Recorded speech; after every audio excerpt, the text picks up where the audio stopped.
You've already seen a lot of Boolean values when working with control properties.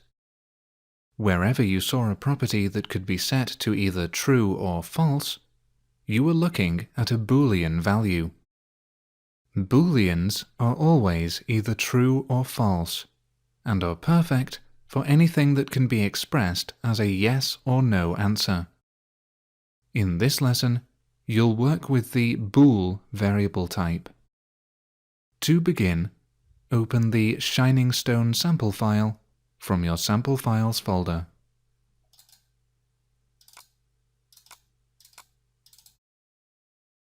And open the code behind file of by.aspx, if it isn't open already.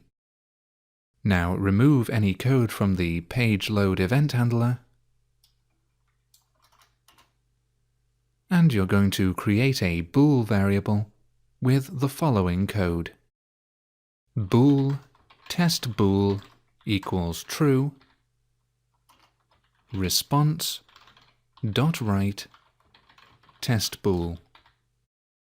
This code creates a new bool variable called test bool and sets its value to true.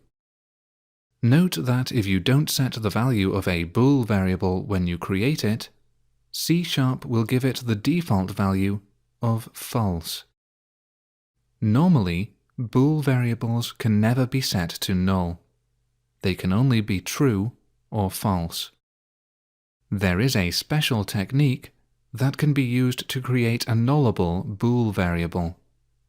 You'll learn how to do this in Lesson 5.12.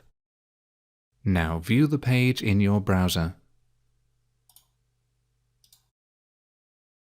The true value from your variable is displayed at the top of the page. Now close your browser, and you're going to change the value of your bool variable. You can easily change the value of a bool variable in the same way as you would change the value of any other variable. Add a new line before response.write test bool, and add the following code. Test bool equals false. Notice that there are no quote marks around true and false. They are not strings, but built-in values that C# understands. Now view the page in your browser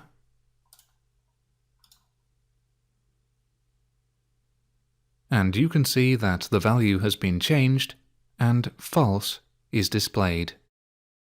Close your web browser now, and finally, you're going to write some code that will set the bool variable to the opposite of its current value. Booleans support logical operators, which you'll learn more about in Lesson 7.3.